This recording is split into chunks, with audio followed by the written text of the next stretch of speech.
नमस्कार, अपना बिहार देख रहे हैं आप और मैं हूं आप सबके साथ अनूप। सबसे पहले बात एक डॉक्टर के बेटे की, उसके गुंडे की। गया से खबर आई है जहां एक डॉक्टर के बेटे की गुंडागर्दी कैमरे में कैद हो गई। मामूली विवाद में डॉक्टर के बेटा घर के बगल में चलने वाले क्लिनिक में घुस गया और मैनेजर की इस कदर पिटाई कर डाली कि उसका हाथ टूट गया। बताया जा रहा है कि श्यामा रानी क्लिनिक की रंगाई पुताई का काम चल रहा था। श्यामा रानी क्लिनिक के बगल में ही डॉक्टर नीता अग्रवाल का घर है। श्यामा रानी क्लिनिक के मैनेजर की माने तो रंग के कुछ छींटे पुताई के दौरान डॉक्टर नीता अग्रवाल की तरफ गिर पड़े और इसी बात को लेकर डॉक्टर नीता अग्रवाल का बेटा उनके क्लिनिक में घुस आया और जमकर पिटाई कर दी। मैनेजर का आरोप है कि अगर वहां मौजूद लोग उन्हें बचाने नहीं आते तो उनकी जान भी जा सकती थी।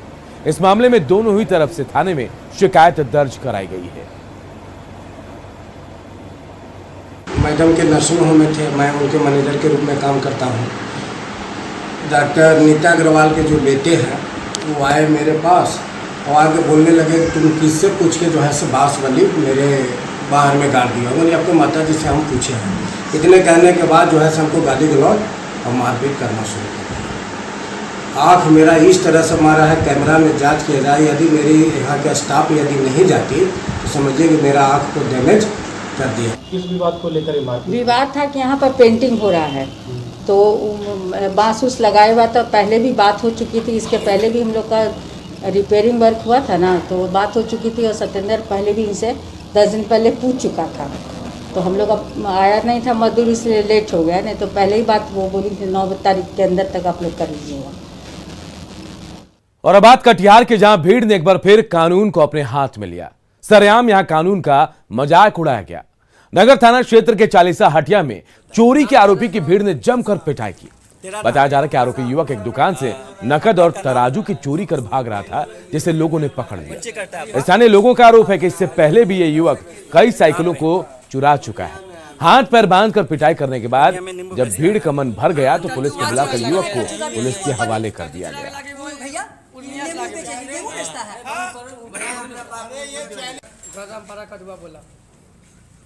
नाम क्या बताएं? इधर मुजफ्फरपुर में एक युवती के हॉरर किलिंग का मामला सामने आया है। बगल के गांव के एक लड़के से प्रेम संबंध रखने पर युवती की हत्या कर दी गई। हत्या के 43 दिनों बाद पुलिस ने मामले का खुलासा करते हुए लड़की के माता पिता को बेटी की हत्या के आरोप में गिरफ्तार कर लिया है।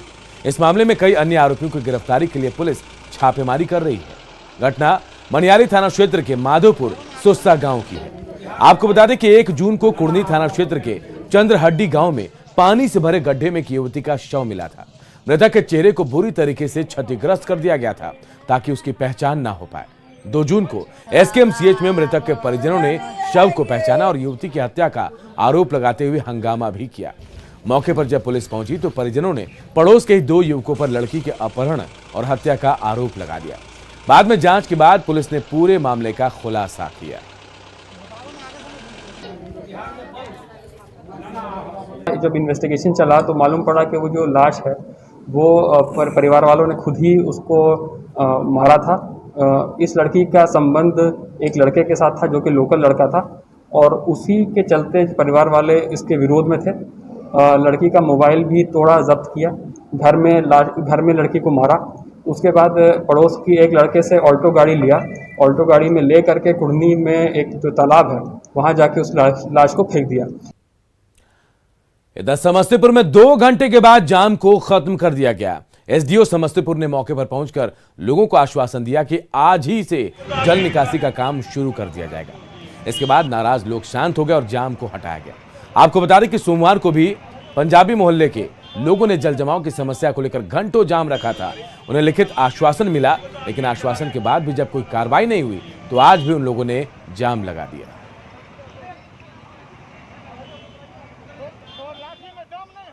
जल जमाव की समस्या को लेकर के लोगों के द्वारा सड़क जाम किया गया था, जिसके बाद यहां पर अधिकारी पहुंचे हैं, एसडीओ और सदर डीएसपी मौके पर पहुंचे हैं। अब 10 और उसके बाद इन लोगों के द्वारा जाम को खुलवा दिया गया है। सर, क्या कुछ आश्वासन देकर के अभी जाम को खुलवाया गया है? आश्वासन नहीं, जो सर्वेयर है, सर्वेयर जाकर के देख रहा है कि कहाँ पंप की जरूरत है, वहाँ पंप लगा करके पानी की निकासी की जाएगी।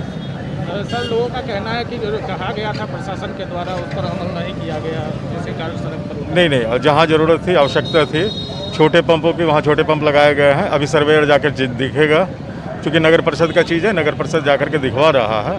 और पूरे शहर में जहाँ भी, जैसे कि आप बड़े नाले की बात करें, नक्कू स्थान से लेकर के वहाँ तक, जो कि यहाँ के सारे पानी उधर से निकलते हैं, तो उसको सफाई करवा करके निकाला गया है। इसको भी सर्वेयर देख लेगा, देख करके यदि वहाँ लगता है कि पंप की आवश्यकता है तो पंप लगा करके आज ही से पानी निकासी शुरू कर दी जाएगी। तो एसडीओ समस्तीपुर के द्वारा ये कहा गया कि सर्वेयर के द्वारा जगह को देखने के बाद वहाँ पंप लगा करके आज से पानी की निकासी शुरू करवाई जाएगी। अब देखने वाली बात तो होगी कि जिस को लेकर के लोगों में आक्रोश भड़का, सड़क जाम कराए गए, उसके बाद क्या ये अमल में आता है और मोहल्ले में जो जल जमाव की समस्या है वो खत्म हो पाती है। तस्वीर हम आपको एक बार फिर दिखाना चाहेंगे। सड़क जाम हालांकि समाप्त करा दिया गया, लेकिन वाहनों की कतार सड़क पर अभी भी लगी हुई है। और कहें तो लोगों का जो आक्रोश है वो कहीं ना कहीं जनून है, क्योंकि मोहल्ले में अब बीमारी फैलने की नौबत आ गई है। अब क्या कुछ इसमें आगे होता है देखने वाली बात होगी। Mukesh Kumar, news 18 network, Samastipur. नवादा सदर अस्पताल के जर्जर भवन को तोड़ा जा रहा है। अभी इमरजेंसी वार्ड और जिला प्रतिरक्षण पदाधिकारी के कार्यालय को तोड़ा जा रहा है। जर्जर भवन के कारण हमेशा यहां हादसे का डर बना रहता था। अब इन दोनों जर्जर भवनों को तोड़कर नए भवन बनाए जाएंगे।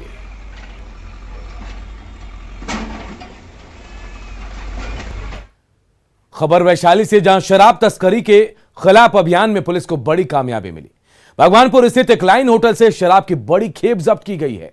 शराब की खेप को ट्रक के अंदर एस्बेस्टस के बीच में छुपा कर रखा गया था। शराब जो बरामद की गई उसकी कीमत लगभग 25 लाख रुपए बताई जा रही है। पुलिस ने ट्रक को जब्त कर लिया और शराब तस्करों की गिरफ्तारी के लिए छापेमारी कर रही है।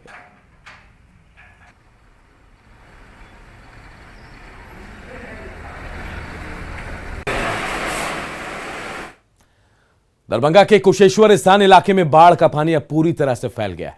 गांव की सड़कों पर कई फीट बाढ़ का पानी आ जाने की वजह से सड़क यातायात पूरी तरह से बंद हो गया। ऐसे में गांव के लिए नाव ही एकमात्र सहारा है। लोग नाव से ही आने जाने को मजबूर है। स्थिति ऐसी हो गई है कि सड़कों पर बाइक जहां दौड़ती थी वहां नाव चल रहे हैं। सड़क किनारे का नजारा किसी बंदरगाह से कम नहीं दिखता। यहाँ प्रत्येक साल बाढ़ आता है और ये बाढ़ का लमसम 4 महीना रहता है। 4 महीना इस क्षेत्र के जनता को इस पानी में सिर्फ एक नाव ही सहारा है। बाकी किसी रोड सड़क का संपर्क नहीं है। जो लोग ये कुशेश्वर मार्केट आएंगे, अपने घर जो है सुरक्षित जाएंगे। इस नाव से लोग को इस बाढ़ में आना और जाना, अचानक आंधी तूफान आ जाता है तो नाव से भी घटना होता है। हर दिन लग जाए 3-3.5 किलोमीटर दूरी है। मजबूरी के हर चीज हमरा के नाव से व्यवस्था है। लेटरिन भी नौवे से करऽ पड़े छै। लाश भूसा जे भी छै नौवे से छै। मार्केट करै छियै नौवे से करै छियै। भरि दिन आबै छियै, भरि दिन मार्केट में रहै छै। बिहार में बाढ़ पर जल संसाधन मंत्री संजय झा के ट्वीट पर सियासी महाभारत शुरू हो गया है। विपक्षी दलों ने जहां सरकार पर निशाना साधा तो वहीं सहयोगी दलों ने इस पर सरकार का बचाव किया है। अरे आपके जनता की 20,000 करोड़ की संपत्ति हर साल डूब जाती है और आप ट्विटर खेलते हैं। फरक्का डैम का सिल्ट पे इल्जाम लगाते हैं। अरे आपके पटना में गंगा बहती है, इसका सिल्ट आप क्यों नहीं हटवाते हैं? केंद्र में 6 साल से आपका समर्थन है और आप आई वॉश करने का काम कर रहे हैं। ट्विटर के माध्यम से आई वॉश मत कीजिए। जनता की संपत्ति बह जा रही है, जनता आक्रोशित है। आप जमीन पे उतरिए और बिहार को बाढ़ से बचाइए। जो लोगों की संपत्ति बह रही है उसको बचाइए। सामने गंगा है, नमो गंगा करने से नहीं होता, इसका सिल्ट निकालिए। देखिए, बाढ़ जो है बिहार की आम जनता के लिए आफत है, लेकिन बिहार की भाजपा जदयू सरकार के लिए कमाई का जरिया है। इसलिए आपने देखा होगा कि साल दर साल बाढ़ की विभीषिका बढ़ रही है।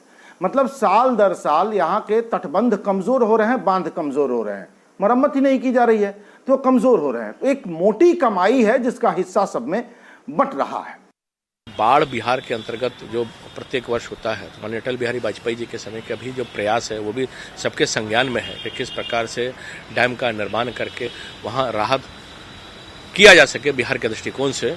और अभी भी केंद्र के सरकार अनेक योजनाओं के तहत इसके विचार पर वहाँ अंतर्राष्ट्रीय विषय पर नेपाल की सहभागिता की जितनी प्रामाणिकता होगी उसके तहत ही आगे बढ़ने का काम हो सकता है। तो एक म्यूचुअल विषय है। तो केंद्र और राज्य दोनों समन्वय भाव से ये चाहती है कि बिहार में इन सब चीज़ों से निजात मिल पाए। बागमती, गंडक, कमला, महानंदा, बहुत सी ऐसी नदियां हैं जो नेपाल के रास्ते बिहार आती हैं और गंगा में मिलती हैं। जब नेपाल में अति वर्षा होती है तो इन नदियों का जलस्तर बढ़ जाता है और बिहार में भी बाढ़ की स्थिति उत्पन्न हो जाती है। तो इसकी रोकथाम के लिए यह जरूरी है कि नेपाल में इन नदियों पर हाई डैम बने। भारत नेपाल के बीच इस मामले पर दशकों दशक से वार्ता चल रही है, लेकिन कोई सकारात्मक परिणाम सामने नहीं आया है। तो बाढ़ पर बिहार में सियासी घमासान जारी है। हालांकि आरजेडी को लग रहा है कि तेजस्वी ही बिहार को बाढ़ से निजात दिला सकते हैं। तो हम का कहना है कि अगर फरक्का बराज को तोड़ दिया जाए तो बिहार बाढ़ से बच जाएगा। बिहार में बाढ़ से निजात दिलाने के लिए 16 वर्षों से एनडीए सरकार ने कोई ठोस पहल नहीं की है।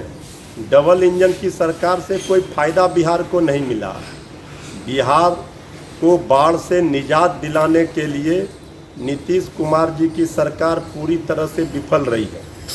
करोड़ों अरबों रुपये राशि बहाए गए पानी की तरह, लेकिन कोई निराकरण इसका नहीं हुआ। अब इस सरकार को जाने के बाद ही बिहार को बाढ़ से राहत मिलेगी। लेकिन एक चीज बड़ी स्पष्ट और माननीय मुख्यमंत्री नीतीश कुमार जी ने हमेशा कहा है कि जब तक फरक्का बराज नहीं टूटेगा तब तक बाढ़ से बिहार को राहत नहीं मिल पाएगी। इसलिए बिहार सरकार ने लगातार केंद्र सरकार से अनुरोध किया है कि आप फरक्का बराज को तोड़ दीजिए, तभी जाकर के बिहार बाढ़ के अभिशाप से मुक्त हो पाएगा। बिहार में बाढ़ की त्रासदी पर जल संसाधन मंत्री संजय झा का बड़ा बयान सामने आया है। न्यूज 18 से खास बातचीत में उन्होंने कहा कि बाढ़ का खतरा कम करने के लिए सरकार नदियों को जोड़ने पर विचार कर रही है। साथ ही उन्होंने कहा कि प्रदेश की मृत नदियों को पुनर्जीवित करने पर भी सरकार काम कर रही है। ये जरूर अब कोशिश कर रहे हैं कि हम लोगों को बहुत होप हो नहीं रहा है कि नेपाल में चीजें क्योंकि उस स्पीड में या ऐसे नहीं हो रही है जो हम लोगों ने सोचा था।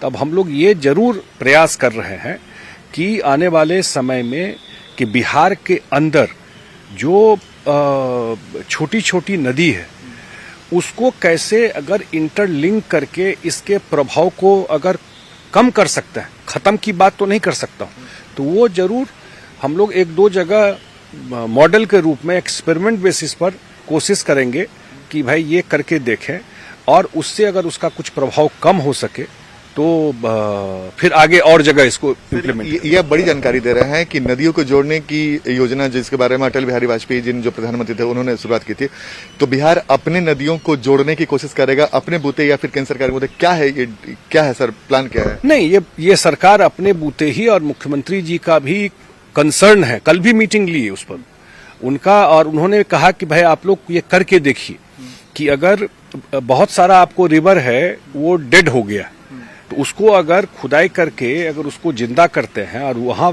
पर अगर पानी डाइवर्ट होता है एक प्लस अगर जो छोटा छोटा नदी है, ये तो बड़ा नदी में बताया नेपाल से आता है, जो इंटरनल रिवर है उसको अगर लिंक करके और वाटर मैनेजमेंट या पानी को हम लोग होल्ड कर सकते हैं। जहां ज्यादा पानी जिस रिवर में है उसको दूसरे रिवर में जहां कम है उसको डाइवर्ट कर, इंटरलिंकिंग का यही मतलब हुआ कि फ्लड के टाइम में उसको डाइवर्ट कर दिए दूसरे रिवर में। तो वो एक दो जगह डिपार्टमेंट में हम लोग इसको ऑलरेडी इस पर बातचीत चल रही है, जो एक्सपर्ट लोग हैं उसमें एडवाइस कर रहे हैं। तो वो अगर कुछ हो पाता है तो उसका ये एडवांटेज होगा कि अगर एक दो जगह सफल हो गया ये चीज, एक हम लोग नॉर्थ बिहार और एक साउथ बिहार में करने का सोच रहे हैं अभी जो इनिशियल जो स्टेज है, तो हम लोग आने वाले टाइम में इसको फिर आगे और इसका स्कोप बढ़ाएंगे और इससे कोशिश करेंगे कि जो पानी आता है उसको कम से कम बाढ़ का प्रभाव रहे, कम से कम वो प्रयास तो हम लोग जरूर करें। और यहाँ एक छोटे से ब्रेक के लिए रुकते हैं, जल्द लौटेंगे।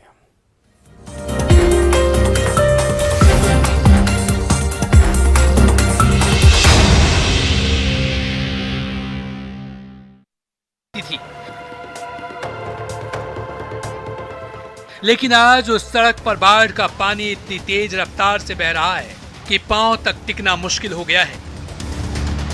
अधवारा समूह की नदियों के पानी ने ऐसा हाल कर दिया है कि दर्जनों गांव का बिस्फी प्रखंड मुख्यालय से सड़क संपर्क कट गया है और ग्रामीण जहां के तहां फंसे हुए हैं। ये है प्रधानमंत्री ग्रामीण सड़क और ये बना है, ये थोड़ा ऊंचा कर दिया गया है, नहीं तो अब से पहले जो भी बाढ़ आता था तो ये भी सड़क बंद हो जाती थी। पानी में सड़क और पुल तो डूब ही गए हैं। सैकड़ों एकड़ में खड़ी हरी भरी फसल भी तहस नहस हो गई है। जहां धान और मकई के पौधे लहलहाते थे, वहां आज सैलाब का साया है और उसमें मेहनत की फसल डूबी हुई है। कुछ दिन बाद जब ये फसल तैयार हो जाती है तो उसे बेचकर किसानों का पेट भरता है, लेकिन पानी ने किसानों की मेहनत पर पानी फेर दिया है। सब जनप्रतिनिधि मिलके हम लोगों ने प्रस्ताव दिया है कि पूरे प्रखंड को बाढ़ प्रभावित क्षेत्र और हमारा रहिका का 12 पंचायत आता है, उसको भी बाढ़ प्रभावित फसल क्षति भवन जिनका गिरा है उनको दिया जाए। सैलाब ने मधुबनी के बाशिंदों की जिंदगी को तबाह करके रख दिया है, तो किसानों की मेहनत भी बाढ़ के पानी में डूब गई है। परेशान बाढ़ पीड़ित गुहार लगा रहे हैं, लेकिन मदद के नाम पर सिर्फ आश्वासन ही मिल रहा है। अमित रंजन, न्यूज़ 18 मधुबनी।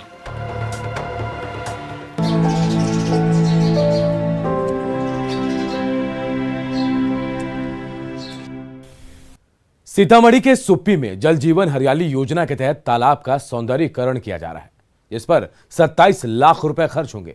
इस तालाब का जायजा लिया हमारे सहयोगी राकेश रंजन ने। मुख्यमंत्री के ड्रीम प्रोजेक्ट को लेकर सीतामढ़ी जिला प्रशासन पूरी तरीके से गंभीर है। मैं आपको एक तस्वीर के माध्यम से दिखलाने की कोशिश करता हूं कि जल जीवन और हरियाली जो योजना है सरकार का, उसके माध्यम से सीतामढ़ी के सुप्पी प्रखंड में यह विशाल तालाब है, जहां 27 लाख रुपए की लागत से इसका जीर्णोद्धार कराया जा रहा है। और सबसे बड़ी बात यह है कि तालाब के जीर्णोद्धार के बाद इसमें मछली का पालन होगा और आसपास के जो किसान हैं उनको सिंचाई सुविधा उपलब्ध कराई जाएगी। और सबसे खुशी की बात यह है कि इस काम में सैकड़ों ऐसे प्रवासी मजदूरों को रोजगार उपलब्ध कराया जा रहा है जो लंबे अरसे से बेरोजगार थे और कोरोना महामारी में अब देश के महानगरों से काम धंधा छूटने के बाद अपने घर लौट आए थे, तो वैसे लोगों को काम यहाँ दिया जा रहा है। तस्वीर बेहद सुखद करने वाली है क्योंकि सरकार की यह योजना है और इस योजना से हरियाली और जो पर्यावरण है उसको भी बढ़ावा मिलने का काम होगा। तालाब के चारों तरफ पेड़ पौधे और बगीचे लगाए जाएंगे। तो सरकार की ढेर सारी योजना है जल जीवन हरियाली को लेकर, और जो गांव के लोग हैं और इस कार्य से जुड़े हुए जो लोग हैं उनके अंदर भी खुशी है। हमारे साथ कुछ लोग हैं, उनसे बात करते हैं। बताइए क्या कहना है? कहना ये है कि जो जल जीवन हरियाली जो प्रोजेक्ट है सरकार का, यह बहुत ही ड्रीम प्रोजेक्ट है। इससे मछली पालन होता है, किसानों को काफी सुविधा होता है। जो गर्मी के मौसम में पानी नहीं होता था, अब इसमें पानी रहेगा जिससे सिंचाई के रूप में किसान उपयोग कर पाएंगे। तो आपने देखा यहाँ के जो लोग हैं उनके अंदर एक अजीब सी खुशी है क्योंकि जल जीवन हरियाली को लेकर मुख्यमंत्री ने जो सपना देखा है उसको यहाँ पर साकार किया जा रहा है। और स्थिति ये है कि सपना के साकार होने के बाद जो इलाके के किसान हैं उनको भी सिंचाई सुविधा हासिल होगी और किसानों के बेहतरी के लिए और दूसरे कई काम को भी अंजाम दिया जाएगा। राकेश रंजन, न्यूज़ 18 सीतामढ़ी। और बात उस पंक्चर सिस्टम की जिसकी वजह से एक प्रतिभावान खिलाड़ी पंक्चर कारीगर बनने को मजबूर हो गया। पटना के मंसूर आलम, जिसने खो खो के खेल में प्रदेश से लेकर देश और दुनिया में अपनी प्रतिभा का लोहा मनवाया, दर्जनों मेडल जीते, लेकिन नौकरी पाने के लिए उसे सालों से दर दर भटकना पड़ रहा है। और यह हाल तब है जब बिहार सरकार ने ऐलान कर रखा है कि मेडल लाओ और नौकरी पाओ।